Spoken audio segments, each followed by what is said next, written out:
to your adults, you all learn to sit down, learn to discuss, have your business matters already organized, or start working on it. So these things will keep down a lot of chaos.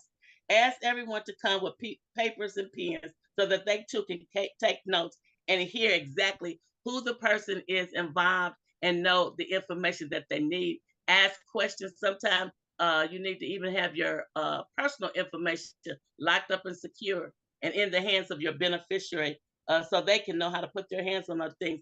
And we talked about PODs, POAs before, but just a reminder, and the reason why I'm reviewing this, Pastor Canty, is because there has been a lot of deaths, a lot of families torn apart, and a lot of lies and different things that go on at a time when everybody is grieving. The family needs to be in harmony. And so these kind of things kind of shut down some of that tension. Another thing too, Well, and then we need let's stop right there. Let's stop right there and I want to, and I just want to get straight to the point because you're saying a lot of good things.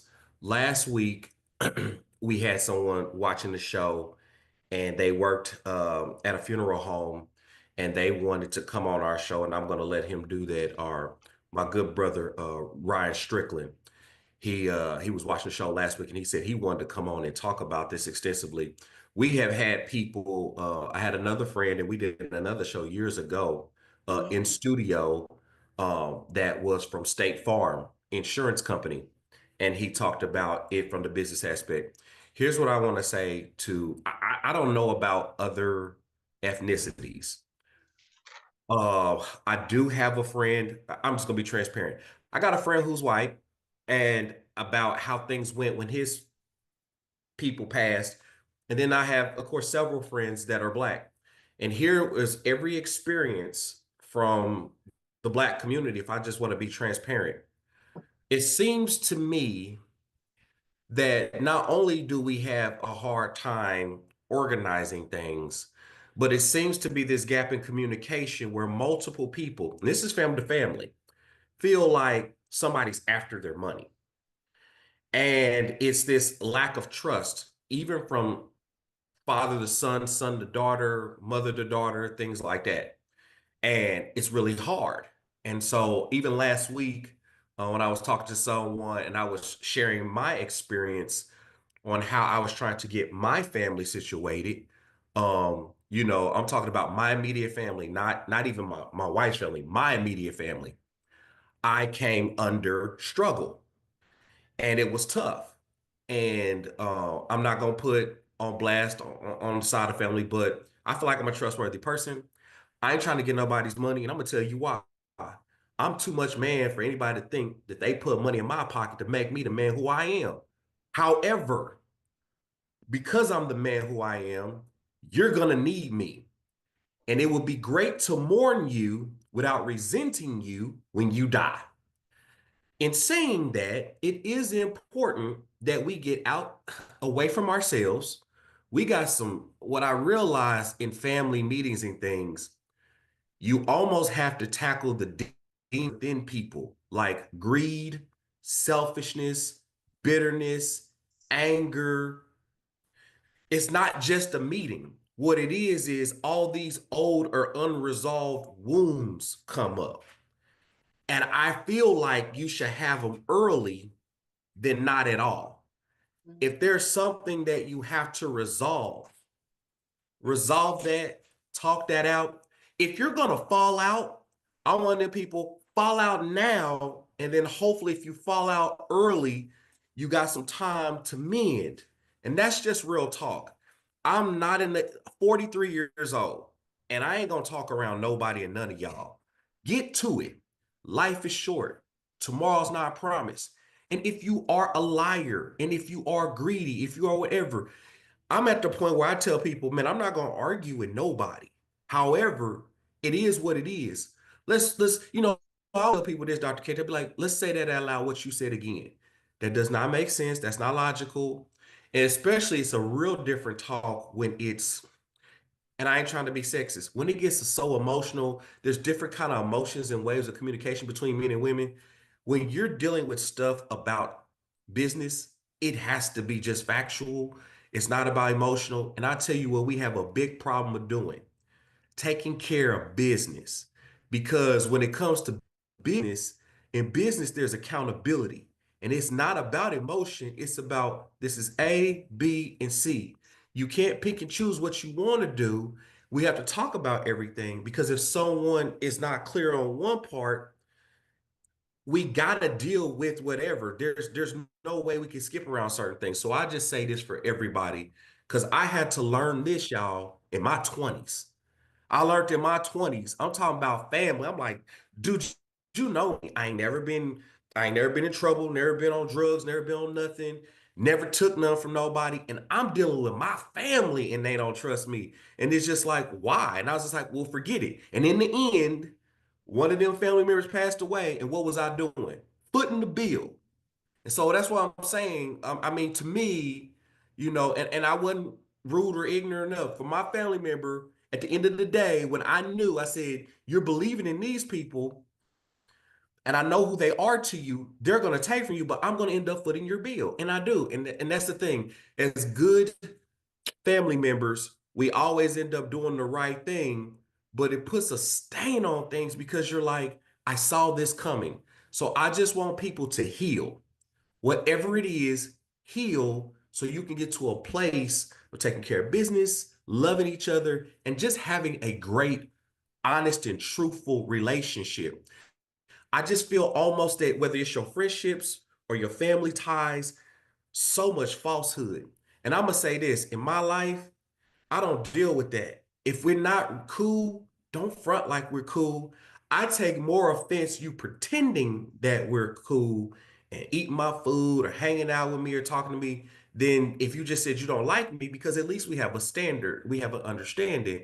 And so I just realized that even on my side of the family, when I was 20 years old, it was a hard lesson to learn. Got through one, I just had to pay the price, and the other person, we got it taken care of. But it was harsh, it was rough. Pastor So, Canty, I would yeah, like to kind of jump in there because what you said is good for you. But one thing I understand, and you're also bringing out a lot of good information, but we have to understand there are a lot of people that are not responsible. You are coming from a responsible person, but we have a lot of family members that don't want to sit down and talk. We have a lot of family members sometimes that are greedy and trying to like you say, bring about lies or cause confusion rather than to come to the table or sit down and try to resolve. And then another thing I have to blame procrastination. When we procrastinate and we don't have our paperwork in order and we don't talk to beneficiaries and let others in the family know our desires where everybody can hear it at the same time, we set ourselves open for the greedy, those that don't want to come, those that want to come in and maybe sometime take over and take everything and not sit down and bring the family in and be reasonable.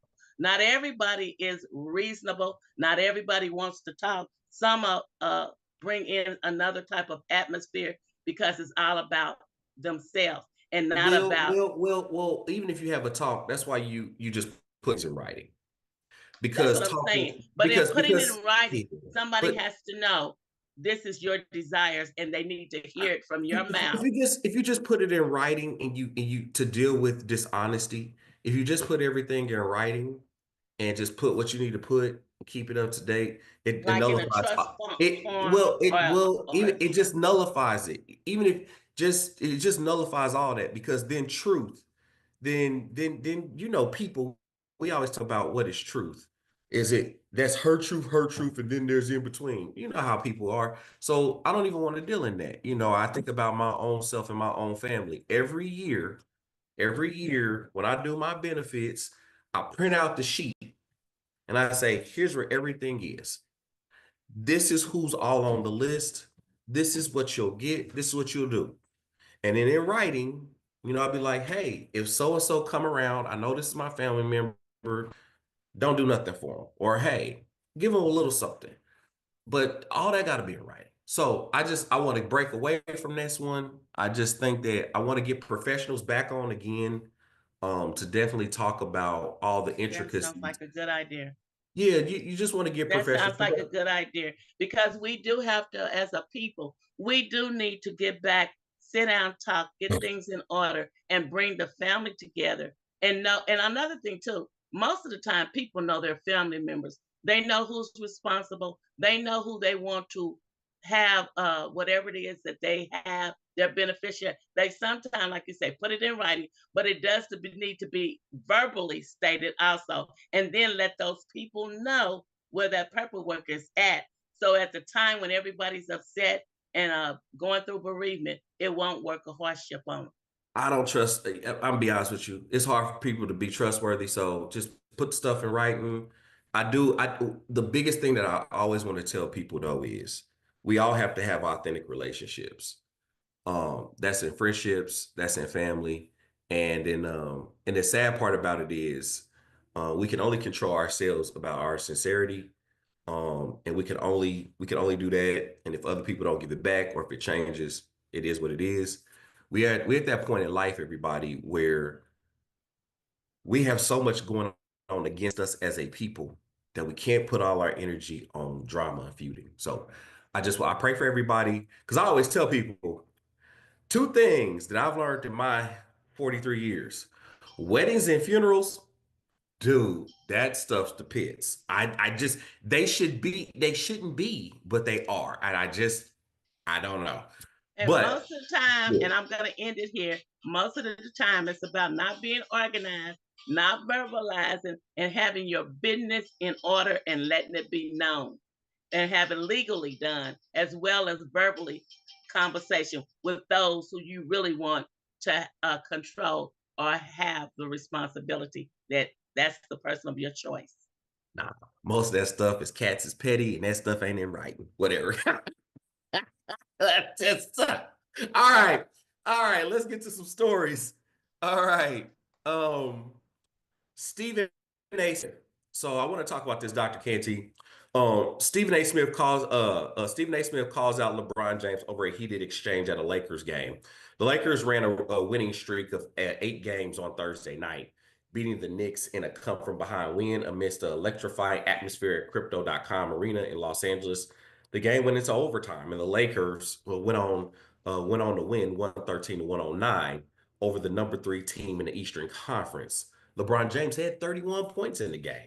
But the story of the night that circulated around social media was of James before the start of the game confronting Stephen A. Smith of ESPN, who was courtside with the actors and writer Larry David and agent Ari Emanuel.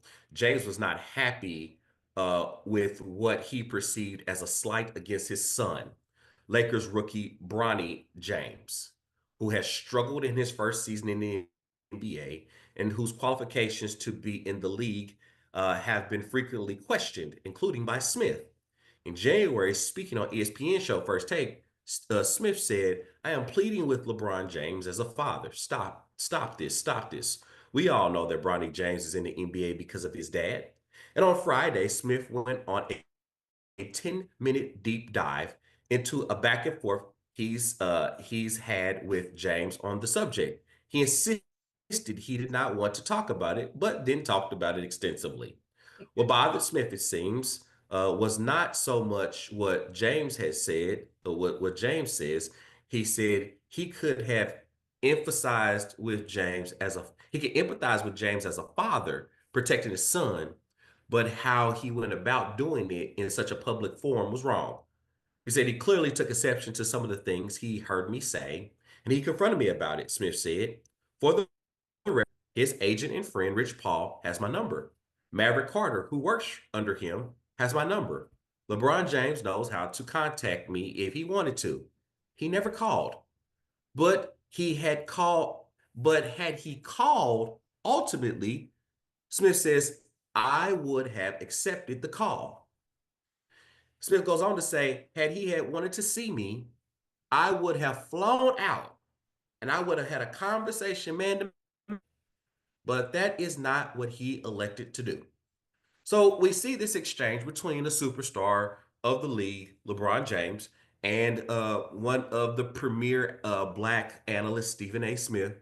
And Dr. Canty, the exchange was courtside. It was definitely known that LeBron was upset. Um, here's my take on it, and I'll let you chime in.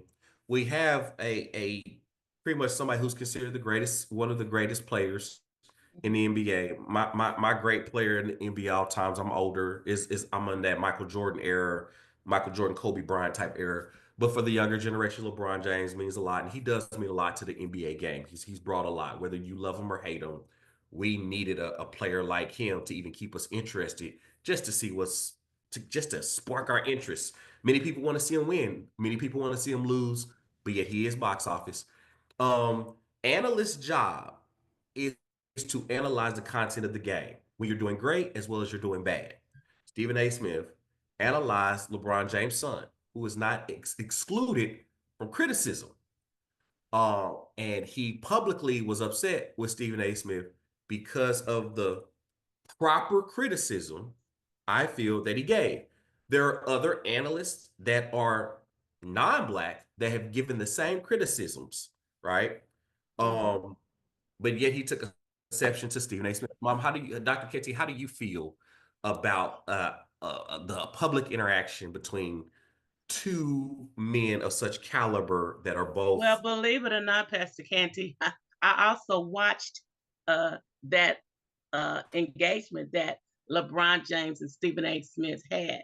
And in the midst of it, and listening to what Stephen A. Smith was saying, I don't really see anything that he said wrong. I understand that LeBron James is the GOAT, and I understand the protection and his son. And also, too, I understand too his son having health problems and him as the father and having a position to bring his son in, which is to be expected. But Stephen A. Smith brought out some good points as I was listening to some of the things that he was saying. I don't really think that he was trying to bring on controversy as much as he was trying to just state to me there just seemed to be a fact. And I understand the sensitivity from LeBron James because he is the father, that is his son, and every father has great expectations for their family member, and he would like to see his son get into this league. So he's in a position where he can do that. So I'm really kind of like, I may not be saying this just right from a sports angle, but just basically being on the side and listening, that was my interpretation of kind of how it was going down. So let me say this: nepotism is real. It's real in corporate America, and if I have to accept it, because y'all talking about DEI and people getting in jobs that are not qualified. My whole life, I've watched nepotism, right? And it ain't went in my favor.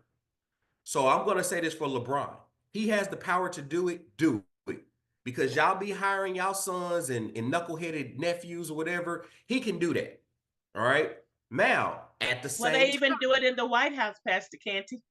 they do it anywhere. Now, however, you can do it, it don't mean that you are exempt from our critique of That's what true. happens from it. Because at the job, what we do is we say, that's the boss's idiot nephew, right? That they start the job, but that don't mean you get to shut our mouths from saying what we say about the appointment that you made. That's all I'm saying. That's as simple as that. You did it. That's it. You have the power to do it, but you don't have the power to silence me of the inept job that is taking place. And so that's all I'm saying. You can't do that.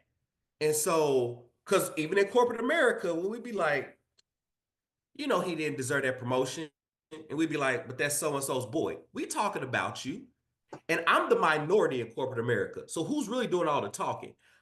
I think listen. 50% of people I know, when you talk to people in my industry, when people get in my industry, a lot of them saying is so and so got hired, and half these dudes is connected to one dude who got them on the job. So you can stop me right. You can stop right there, everybody, when you talk about DEI and nepotism and they only did it because they was black. Bull crap. When you go to corporate America today, right now, and half the people are connected to somebody while they got on. That's just And how I business agree. is done. So I so agree. so I I'm just gonna iterate it again so everybody can understand. He has the power to do what he did. He did it. It happens in every arena. That man Blacken did it, and y'all having a hissy fit about it. Now, for him, LeBron James, you doggone right, we're gonna criticize it if the product ain't good. So that's all I'm saying. You did it, and we didn't relinquish his job because we don't have the power to give him his job. But you ain't gonna shut our mouths when the productivity is what it is. That's And it. that's the same thing, Pastor Canty, and that's a good one because that's the same thing I feel when I look at prime time with his sons. They have been trained, they're good at what they do. What father, and also being in that field, would not promote their sons? I'm not trying to, Yeah, there may yeah, be but some no, differences. the difference between Deion Sanders' son, Well, they good. the door is good. They good. They good. You're right. Like I'm not trying to the say that. door is I'm just good. saying So I'm looking at it from the standpoint of fatherhood and family, but he's breeding them that way. He knows their capability. He's trained them. And then too, he's top of the line also. So that was just the connection I was trying to show yeah, that sometimes when I they was go like, under attack, it's not because it's not that they're good. It's just that they are qualified. Now, I'm not saying that LeBron's son is the same, but I'm saying Wait, yeah. I'll say this. Yes, both Dion and LeBron are fathers of athletes, but the difference between Dion and LeBron's sons is Shador has Heisman Trophy stats. absolutely. So I wasn't trying to say that And Bronny James ain't got stats. LeBronny James had stats like, and he came over heart issues and everything. And right, I'm health rooting problems, for you always root for someone's success to be great. So we're always right. going to root for the best for any athlete because these are young men. These are young boys coming into manhood with a lot of responsibilities both on and off the fields. And so we root for them. And we don't root for people just because of their color. We as a people should root and want the best for all people. in And the I'm just gonna in say the this: field. Shador Yeah, he's a bad boy. is Heisman level. Yeah, he's a bad boy. He's That's a a bad bad boy. boy. My Yep. connection was not trying to tie the two Yeah, yeah, sons up. I was just saying father's ability to get, yeah. Yep. some things All right. done. Next thing I wanted to talk about, Dr. Canty, as we transition from that. Firing squad execution. Brad Keith Sigmund in South Carolina, bloody spectacle. Now, I did not know that they still had death by firing squad. Okay. A firing squad in South Carolina executed Brad Keith Sigmund on Friday for the beating deaths of his ex-girlfriend's parents, making the first firing squad execution in the state modern history and the first in U.S. since 2010. I didn't know they did a firing squad in 2010. Where was I at?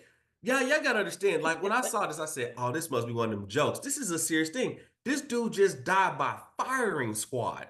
Okay, Sigmund was strapped to a special made chair and had a hood over his head while Oh, three he was sitting volunteer down. correction Okay. staffers amid aimed loaded rifles at his heart and each fired off live rounds.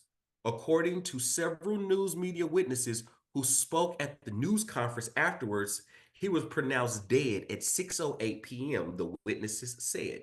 Brad's death was horrifying and violent, Gerald Bo King, Sigmund's attorney, and an execution witness said in a statement. It is unfathomable that in 2025, South Carolina would execute one of its citizens in this bloody spectacle. The execution came shortly after the U.S. Supreme Court denied Sigmund's last remaining appeal, and the Republic South Carolina Governor Henry McMaster declined to grant him clemency. Sigmund, 67, was convicted in 2001. He was convicted of the 2001 murders of Gladys and David Lark, who were beaten to death with a baseball bat in their Wow. small town home in Northwest South Carolina. Sigmund, who chose The firing squad over lethal injection and the Well, he electric chose chair that. always admitted to killing the Larks. Ladies and gentlemen of the jury, he said, I am guilty, Sigmund told jurors at his trial. According to the archive coverage of Greenville News, part of the USA Today network. I have no excuse for what I did. It's my fault, and I'm not trying to blame nobody else for it. And I am sorry, he said. It goes on to say, Dr. Canty, that Mhm. uh, that basically he chose the firing squad because he felt like with the other deaths, electric chair and lethal injection, that sometimes they fumble those deaths, and you hear many times how people are still alive and how they suffer. He just chose the firing squad basically because it was a quicker death. Because lethal injection, sometimes they have to shoot them again and they don't die right out. An And it's kind electric of horrible. chair, you burn, you're basically burning internally and externally, and sometimes you don't go all the way right then and there. So as horrific as it was actually the quickest and most painless way to die in his mind. What do you think Well, about firing squad in South Carolina? I thank God I'm not a criminal because to me, all three of them sound horrible. I mean, I'm just being honest. I wouldn't want to do the electric chair. I wouldn't want to do the other one. And I sure enough wouldn't want to be sitting down while they're shooting at my heart. So I think if this is his desire, he chose it and he admitted to guilt, and that's the way he wanted to go. He got his wishes. Now, as for me, I don't like none of the three. I and I think, Doc, what we have to understand is this: you hit on it right on the head. Not being a criminal, doing the right thing. Now he's life in prison for beating up his ex-girlfriend's parents, and we have And to get killing our them killing them. He beat him to death with a baseball bat. bad, horrible. You got to do a lot to hit somebody so many times with a baseball bat that they die. And splatter And their body, it probably the also poison. speaks to Dr. Canty, who you dating and who you married to or in relationship with, because it is important, everybody, who you link up with. Mhm, We have to take dating and even marriage seriously mhm. because no one would think that their ex would be so enraged would they go beat up your parents and kill them. And I'm not saying that we have a crystal ball to predict such things. Um, but when you I see signs of anybody, male or female, and especially men, and I'm gonna tell you men, the moment she shows you signs of unstableness, leave. Because as a man, you will always be guilty until proven innocent when it comes to a woman. So don't do it. No one cares how she pushed your buttons. No one's going to care what she said to you. No one's going to care if she damaged your stuff first. All that matters is when you retaliate, you're in trouble. So, especially for men, this is a special thing and I'm telling Pastor you. Canty, Leave. I too want to come to that on a different take, both men and women. When you find that people have demonic or personality traits that and can't handle rejection.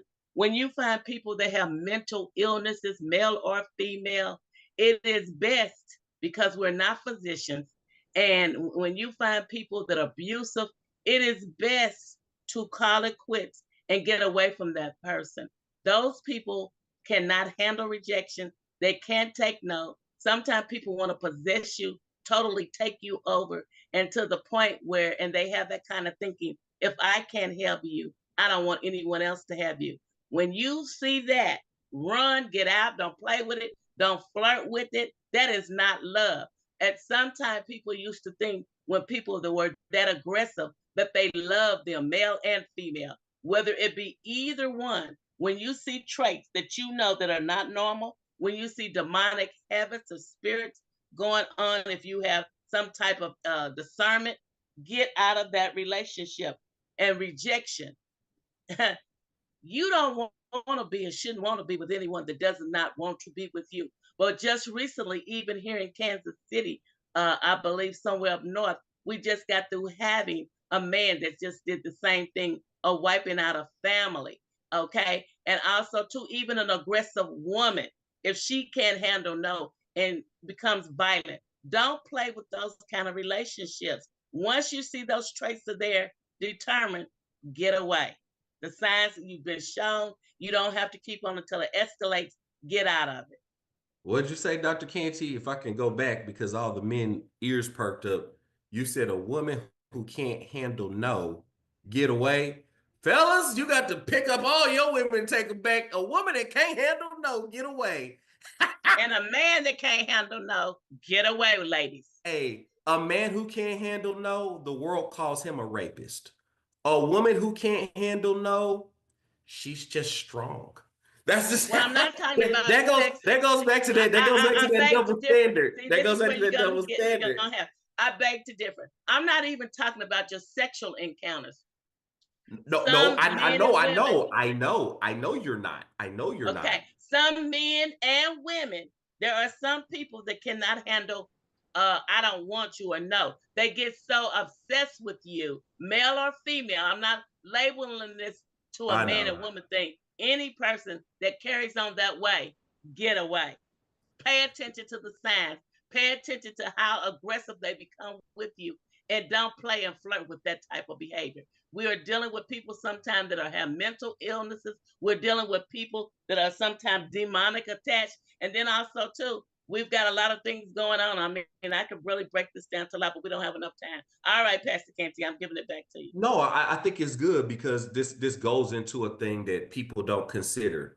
One of the things that I can that at a young age that I learned, um, I don't even play fight in a relationship.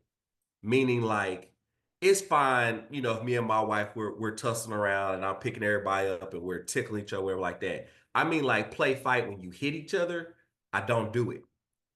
Um, and it's interesting. Or I don't allow if a woman is upset or my wife upset for her to hit me, whether she's swatting her like, why'd you do that? Stuff like that. I don't allow. Um, and if you know, once you warn somebody a couple of times, then you have to leave because here's the issue.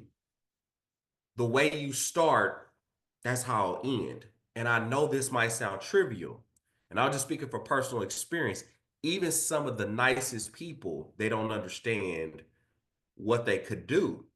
And what you do is, even though it might not bother you at first, when people get mad, especially women a lot of times would swat or hit their man when they do something wrong. And it doesn't mean that they hurt their man, but they'll do it.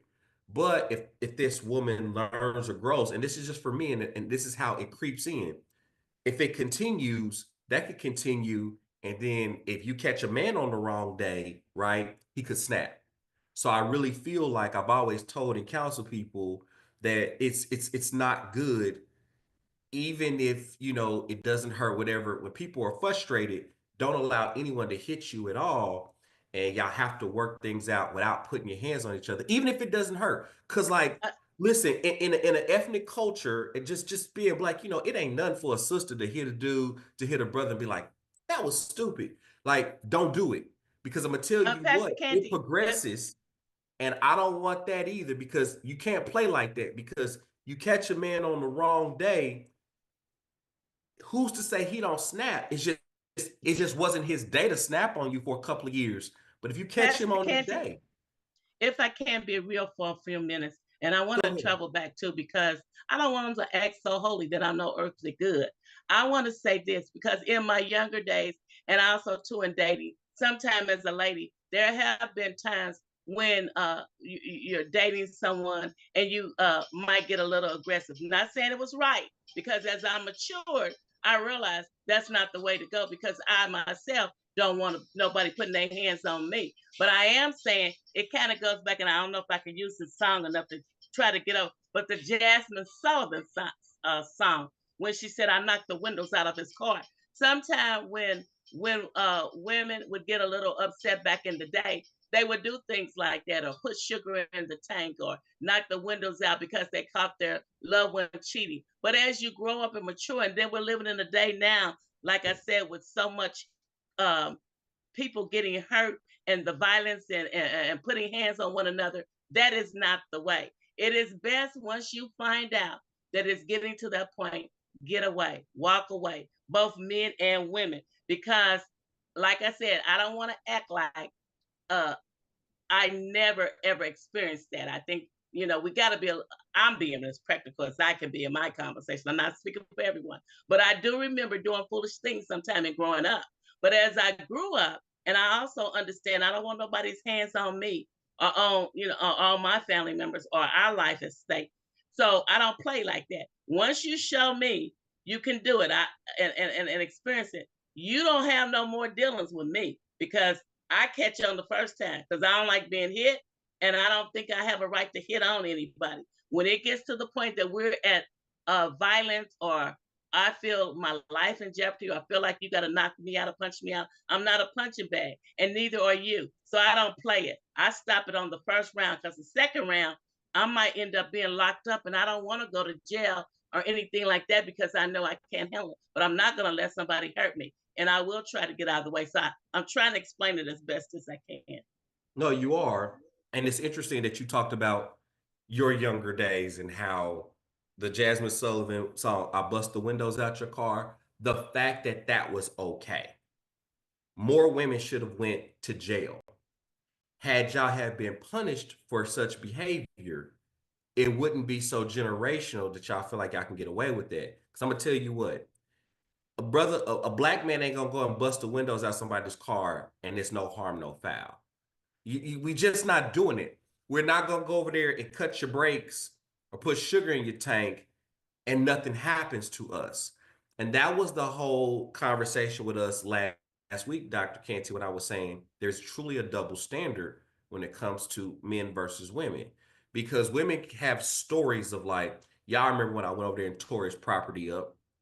Like, like y'all have stories like that. Do you know there is nobody I know as a male that has a story about property that they tore up of a woman's and be like, yeah, that was my phase, that was my day. And that's why I'm saying it's like we don't Well, have I'm phases glad you like have that. that story, because back in the day, both men and women have been guilty of that in my time. But I will say this, I get what you're saying. And I just feel like both male and female keep our hands to ourselves. And then when somebody gets to the point where you feel like you got to take them out, get away from that person. If you love them that much, get away from them so you won't end up in jail. And also, woman, ladies, girls, whatever, keep your hands to yourself. Men do the same. And I think that ends that. Nobody is nobody's God. We don't own anybody. If they want to be with us, they will. If they don't want to be with us, they don't. We have to learn to walk away, mature. Like I said, we've all might have, not all, because some people never experienced it. But I can honestly say, back in my immaturity stage and stuff and not thinking, I can remember engaging in some activity that when I think of it now, it was it may not have been right through maturity and everything. And also too, I understand the importance. I have both son and daughter. I would not want to see anyone take their life or my life just because somebody could not handle rejection or might have some type of mental illness or whatever it is. When you see those traits going down, nobody owns nobody. Nobody's God but God. And so this is why I'm saying it like this as best as I can. I as soon as you start talking, I do remember I had a friend who did something that was not right in this line. I do remember that. And I'm glad I remembered it because I want to share what we did, what our community did. When I heard about a friend who did what he did, to a lady he was with, um, I called him over my house. I called another one of our friends over my house, and we talked to him. And long story short, we held him accountable as a man. We told him how improper and wrong he was.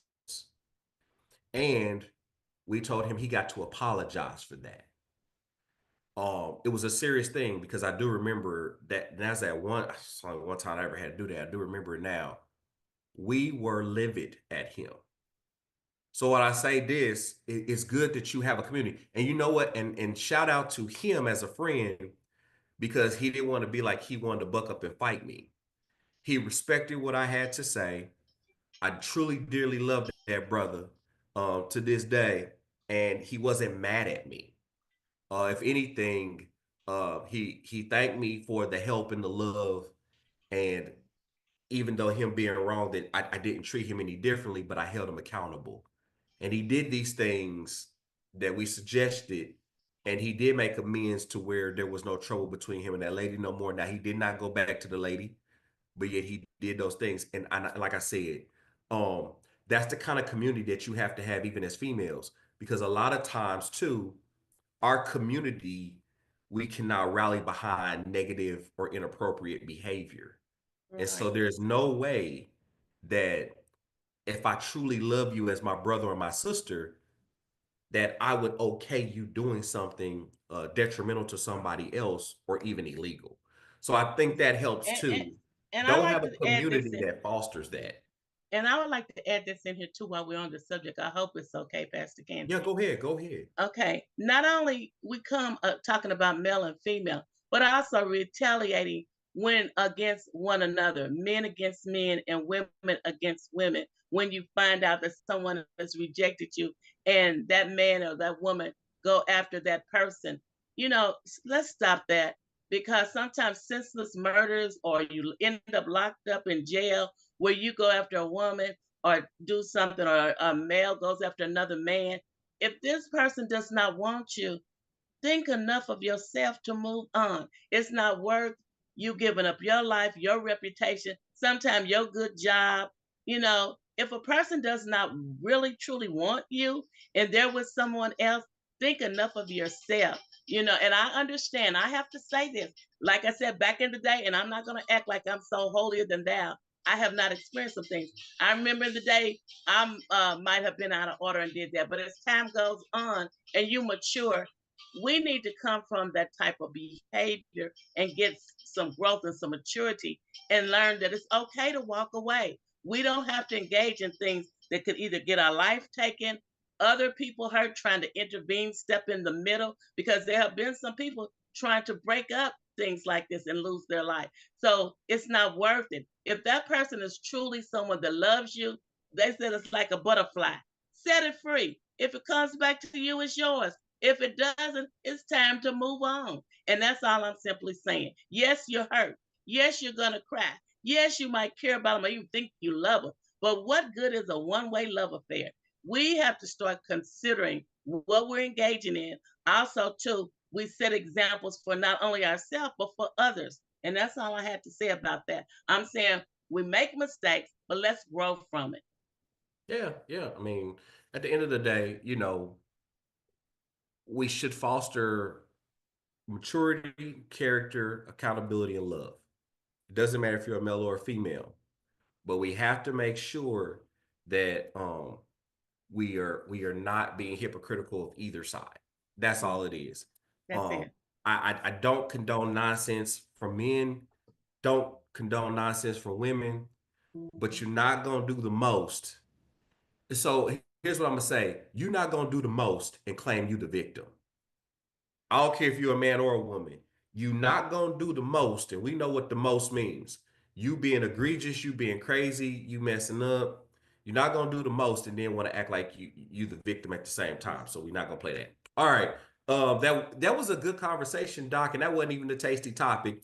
But I do No. want to, but I do want to end on this one. The tasty topic I did have. It's been a lot of stories circulating. There's two stories circulating right now about relationships. One is Jesse Smollett's sister, her husband, they're getting a divorce. And in the divorce, this dude is taking not all, he getting like $7,000 a month. And plus he's getting her pension, some other stuff. This divorce is so ugly. He even getting money from her childhood days from when she was 3 years old acting, right? This dude. And another story out.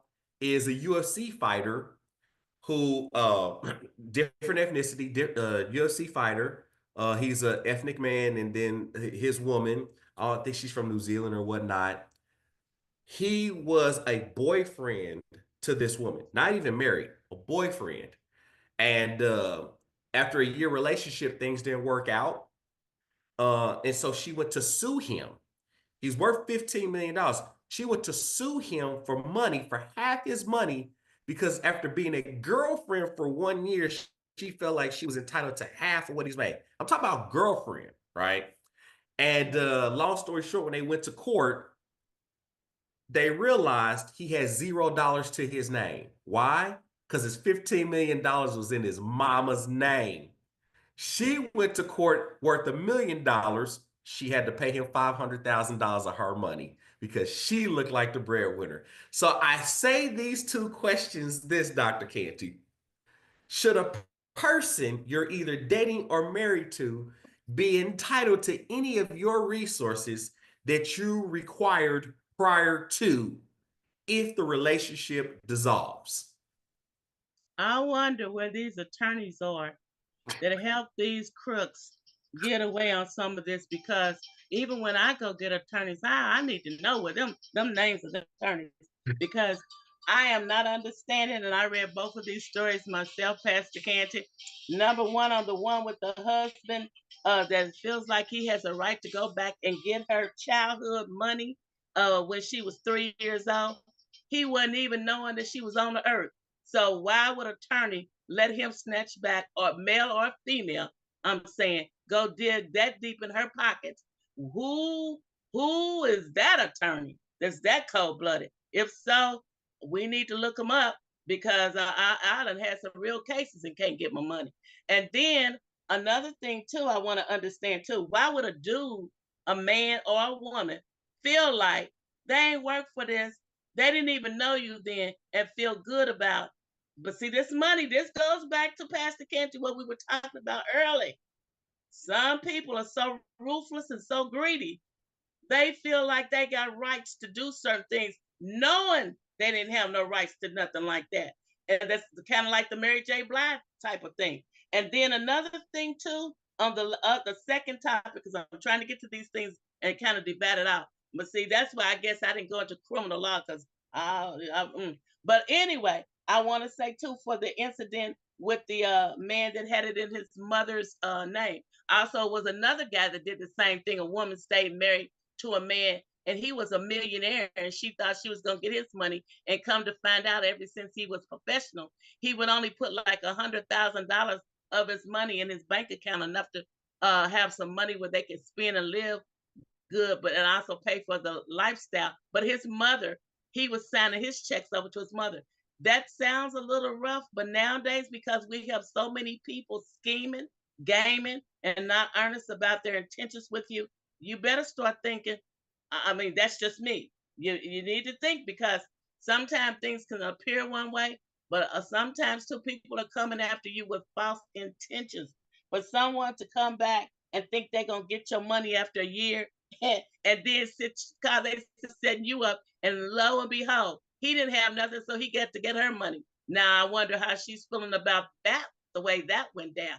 And not only if it had been a her, even if it had been a he, I do understand that when you're with somebody, and I understand this is why too I agree. I say you need to get a prenup, but even at that, you have to make sure, if this person is with you because they really love you, would they be with you if you didn't have any money? I think I kind of heard 50 was it 50 Cent said, if I didn't have nothing and I was at a hamburger had working at McDonald's or something, would you still want me? Or something like, sometimes you have to ask the hard questions. If I don't have no money, would you still be here with me? And Well, other than just as a getting. man, uh, yes, women are attracted to looks, but a close 1B is your financial resources. Even when Well, you're yeah, dating. and I'm not Well, saying okay, that nobody wants something. so from a man's standpoint, your financial position is very important to a woman. Even if she it doesn't know how much money you make. If you can't even take her on a proper date, for some ladies, like, right now, this younger generation is Netflix and chill, and you ain't got to do nothing. But as you get older, like women are like, what do you drive? What's your job? What kind of house you got? Those are financial analysis of you as a person. So that does matter. I just to say this to answer the question: should a person dating or married be entitled to any of your resources that you had prior to? Simply no. If I had this stuff before you, I don't know why there's not a law or a rule in place. It only makes sense. If I had it before you, no. Whatever I acquire when we're married, not boyfriend and girlfriend either. I owe you nothing if we're just boyfriend and girlfriend. But a hello or a goodbye, that ain't even an issue. But if we're married, prenup or not, I had it before you. You can't touch it. Anything that we build or I accumulate while with you, I understand that Well, that's a you debate. just said yourself they can touch it, so you better But get they it together can, they and get can. your right. Come on, let's be realistic. We're living in 2025. And so you do have to protect your interests because we got some ruthless people that will come after every dime you got if they can get it. And that Everybody with don't have a heart of God. And so what I'm trying to say, Pastor Canty, is this. I'm saying use and be prayerful, use wisdom, but get you once again, this goes down to paperwork, knowing what you will have and knowing protecting your interests before you get with that person as well as whatever. I do understand when people get together they have some expectations and they do something. I'm not saying that, but I am saying when we like get you said, together, you're not do a doggone thing. That's the issue. We get together, you're I due my agree with wait, that, wait, but I'm wait. saying by You're law due they are my getting it. love. You're due Okay, my love, but but I if don't you don't owe have you your nothing. paperwork together, okay, I'm gonna have to get with you. If Wait, you don't wait, have your, but let me say if this, but let you, me say this. And you're saying get a prenup, and I'm gonna tell you, a lot of women side with you, even though I never side with you. I do side with you on this prenup thing. Ain't too many sisters out here trying to sign a prenup, and not just sisters, women whether in they trying to general. sign or not, if Women they in don't, they don't general. get married. But I am Men would saying this, love, men would love for women to sign a prenup. We would love for them to and sign women an would love, agreement. like look at Mary J. Blige. There's some women that got some That's money to different. bring That's back. different. That's different. That's No different. difference. Mary J. Money's Blige's money. no, Money is money. Mary J. Blige's husband. He worked. He was a manager working, helping her. He got her off But drugs. He she got had her her off money. drugs. She He didn't have a worked for kid by her. him or anything. And He also too, he deserves the came after money. everything. He Okay. I'm deserves his not saying he money. did, I didn't say he didn't deserve some portions in what he did, but he didn't have to come down after her like he did in the way he did to me. I'm saying she needed to have her Hey, prenup. He y'all. was her manager. And a lot of times these people put themselves and have these people being their manager. And when they fall out, they go back way back before they even got with them and they be taken. So you But do you know have to what have, though? But you know what? We need we're going past that time. I know, but we Okay, need we're going past stories. that We time. need Pastor Canty, wait. I see the time. We need stories like the Mary J. Blige and the Smollett girl, because to let women know it could happen to you too.